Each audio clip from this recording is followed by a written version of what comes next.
Salut les amis, j'espère que vous allez bien. Aujourd'hui, on va parler donc de la grande annonce de OpenAI. Je vous l'avais dit dans ma précédente vidéo sur les news IA. Donc que aujourd'hui, ça sera donc un grand jour pour OpenAI. Ils vont annoncer donc des nouveautés sur ChatGPT et donc c'est fait. Donc le live vient de terminer. Donc on va réagir à chaud par rapport à leurs différentes annonces dans cette vidéo. Donc je suis en caméra off. Donc on y reviendra un peu plus en détail, un peu plus posé. On reviendra un peu plus en détail sur certains points que je vais peut-être énumérer, que je vais décortiquer, peut-être analyser en vrac.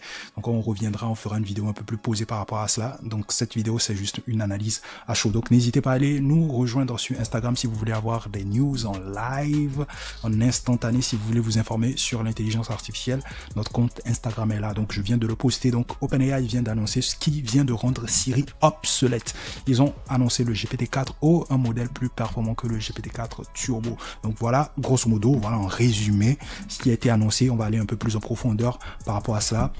Donc il y a pas mal d'annonces, L'annonce phare, comme je le disais tantôt, c'est le GPT-4o, qui est ce nouveau modèle de langage qui vient surperformer littéralement le GPT-4. Il est beaucoup plus rapide, on peut observer une amélioration dans ses capacités en matière de test, de voix, de vision. Bref, c'est un modèle multimodal, mieux que le GPT-4 Turbo qu'on a sur le marché. Donc il y a eu pas mal de démos par rapport à cela, d'autres informations qu'il faut retenir par rapport à cela. Ce qu'il faut retenir par rapport au GPT-4o pour ceux qui voudraient avoir accès à cela, donc il est dit ici qu'il commence par déployer le GPT-4o pour les utilisateurs de ChatGPT Plus et Teams avec une disponibilité pour les utilisateurs entreprises à venir. Donc nous commençons également à déployer le GPT-4 Free avec des limites d'utilisation aujourd'hui. Donc pour les utilisateurs Free, les utilisateurs qui utilisent ChatGPT de manière gratuite, vous pouvez commencer par utiliser le GPT-4o de manière gratuite mais avec des limites dans la conversation. Donc c'est en cours de déploiement pour ceux qui utilisent ChatGPT Plus. Donc dans les prochains jours, on aura accès donc au GPT-4o. Je vais vous montrer dans cette vidéo comment est-ce que vous pouvez déjà accéder au GPT-4o parce que c'est déjà aussi disponible sur une des plateformes de OpenAI. Je vais vous le montrer au cours de la vidéo. On va revenir sur une image, donc une image de la présentation bien évidemment. Donc leur mission, ils ont présenté leur mission, ils ont présenté aussi ce qu'est l'application desktop qui va arriver, donc l'application PC bien évidemment. Donc vous aurez la possibilité désormais d'installer voilà l'application de OpenAI ChatGPT sur votre PC et l'utiliser en local. La question que je me pose, c'est que est-ce que l'application sera connectée à l'API ou les modèles seront téléchargés directement sur le PC. Donc c'est à voir. Donc voilà, ils ont parlé de leur nouvelle interface web en quelque sorte. Ils ont parlé du GPT-4o qui est surperformant. Voilà ce qu'il faut retenir par rapport au GPT-4o. Il sera aussi disponible sur l'API. Il est 2 fois beaucoup plus rapide que le GPT-4 Turbo, 50% moins cher que le GPT-4 Turbo pour ceux qui utilisent le GPT-4 Turbo sur l'API de OpenAI.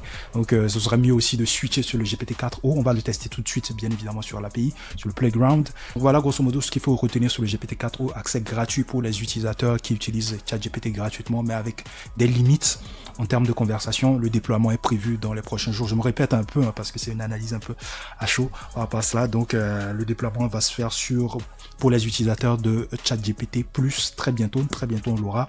Donc, la partie qui va nous intéresser dans cette vidéo, c'est la grande partie, voilà, de la présentation. Cette partie qui est en train de tourner en bloc actuellement sur les réseaux sociaux. Si vous suivez l'actualité d'OpenAI, vous allez voir qu'ils ont donc annoncé un assistant IA qui vient littéralement de mettre en PLS pas mal d'entreprises, Siri, etc. Oh, a bedtime story about robots and love? I got you covered. Gather round, Barrett. Once upon a time, in a world not too different from ours, there was a robot named Byte. Byte was a curious robot, always exploring. Started this story, but I want a little bit more emotion in your voice, a little bit more drama. Got it. Let's add some drama. Once upon a time, in a world not too different from ours, there was a robot named Byte. No, ChatGPT. I really want maximal emotion, like maximal expressiveness, much more than you were doing before. Understood. Let's amplify the drama.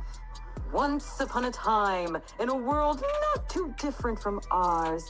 Et ça, c'est complètement fou. Donc, on peut remarquer que l'assistant est capable de changer de thème vocal selon les émotions, selon les intonations. Il est capable réellement de comprendre le contexte réellement qui lui est dicté et changer sa voix, littéralement son thème vocal en fonction de cela. Et c'est complètement dingue. Et cet assistant aussi est capable de chanter. Je pense que c'est littéralement, voilà, un coup de massue aussi sur les entreprises que sont Udio, Suno. Je vous ai parlé récemment de Udio. Voilà, par exemple, si vous arrivez à faire chanter, par exemple, cet assistant vocal, littéralement, vous pouvez créer une une sorte de chanteuse virtuelle. Votre assistant devient votre chanteuse en quelque sorte. Et donc, je pense que vous avez la possibilité de changer de voix. Il n'y a pas qu'une voix féminine sur leur assistant. En tout cas, je ne sais pas, j'ai pas véritablement les infos par rapport à cela, s'il y a possibilité de changer les voix, mais c'est complètement dingue. Le temps de latence, ça ne se sent véritablement pas. C'est à peu près comme si on parlait donc à un être humain de manière classique. Donc voilà à peu près donc les démos. Je vais vous mettre en fin de vidéo quelques démos assez intéressantes sur réellement l'assistant conversationnel qu'a présenté bien sûr OpenAI. Et donc cet assistant conversationnel a la possibilité de faire pas mal de choses, notamment la possibilité de lire du code, la possibilité de nous assister littéralement dans du code. Donc il y a une démo très intéressante, hein, voilà. Et là vous êtes en train de voir la démo de l'application desktop de ChatGPT. Donc l'application que vous aurez la possibilité d'installer sur votre PC. Et donc là, je mets en muet hein, pour vous expliquer. Là, elle est en train d'expliquer à peu près le graphe. Donc vous pouvez prendre un screenshot d'une partie d'un code par exemple et lui demander en fait de lui poser des questions par rapport à cela et elle est capable d'analyser cela. Bref, ce sont des questions posées par rapport au graphe, par rapport au code qui est généré. Là-dessus, je vous mettrai peut-être, comme je le disais tantôt, des extraits de quelques petites démos, peut-être en fin de vidéo pour que vous puissiez checker. Donc voilà à peu près ce qu'il peut faire. Ceux qui sont ingénieurs, développeurs d'applications, je pense que vous tenez là votre assistant de code, littéralement votre assistant de code. Il n'a pas encore, je ne pense pas hein, qu'il a déjà la capacité d'interagir avec des applications natives qu'on a peut-être sur notre PC. Il n'a pas encore cette voilà capacité pour l'instant, cette capacité que Devin a par exemple. Il ne l'a pas pour l'instant, mais je pense qu'il a la capacité de générer du code, de proposer du code, voilà, pour pouvoir améliorer des conseils pour pouvoir améliorer votre code par exemple. Donc il a cette capacité. Bref, c'est votre assistant qui est surperformant, qui surperforme littéralement le GPT-4, qui est plus rapide que le GPT-4 Turbo. Donc voilà. Donc, comme je le disais tantôt, là, on a quelque chose d'ultra réaliste. Il est capable de mettre de l'émotion dans sa voix.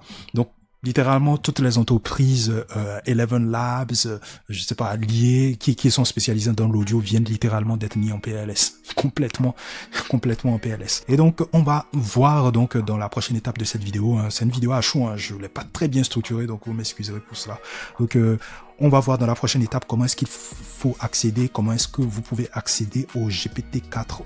Le GPT-4o est déjà disponible sur le Playground. Lorsque vous venez dans la partie chat, par exemple, vous allez trouver donc le GPT-4o ici. Vous trouverez juste en bas le GPT-4 Turbo, voilà, et les autres modèles de OpenAI qui sont disponibles. Donc, ce qui nous intéresse ici, c'est le GPT-4 Turbo. Vous pouvez mettre votre système prompt et venir tout simplement tester. Donc, le GPT-4o ici, il est ultra rapide. Là, on va tester sa multimodalité. On va uploader une image, hein, voilà. Donc voilà. Donc je lui demande d'écrire ce que tu vois. C'est en live, hein, je le teste avec vous. Ultra rapide. Donc on a le temps de latence et puis voilà. Donc c'est super intéressant. Et j'imagine le GPT-4o intégré dans Grok. Vous savez que Grok, le temps d'inférence est littéralement réduit. Donc le GPT-4o couplé à Grok, ça va être quelque chose de fou. Quelque chose de malade. Donc voici comment vous pouvez donc accéder au GPT-4o pour ceux qui veulent le tester. Hein. Vous pouvez le tester aussi du code. J'ai pas testé du code. On va lui demander très rapidement de nous écrire un code Python, voilà, sur les palindromes. Hein. C'est ce qui me vient en tête à chaud comme ça.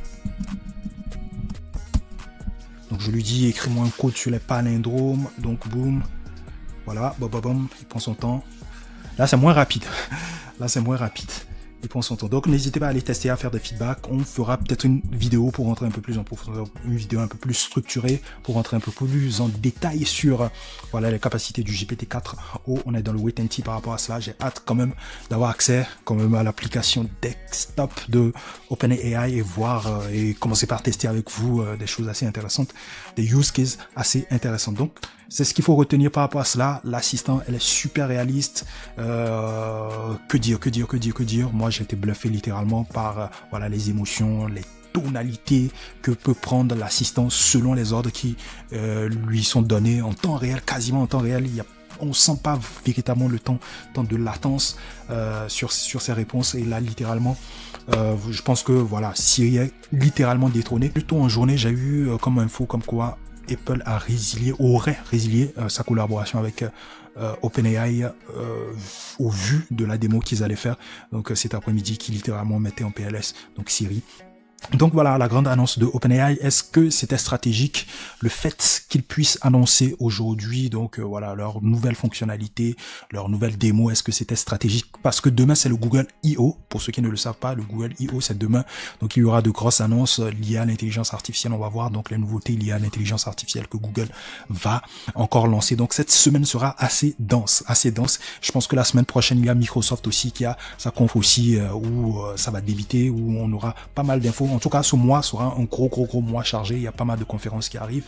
Donc demain, on se retrouvera forcément demain. Je pense demain, il y aura une petite vidéo aussi à chaud comme ça pour le Google I.O. On verra donc véritablement ce qui va être annoncé au Google I.O. À mon avis, je pense qu'il risque de pas avoir grand chose du côté de Google. En tout cas, on est dans le wait and see par rapport à cela. Donc voilà, il n'y avait pas véritablement grand chose à part voilà le GPT-4o et l'assistant.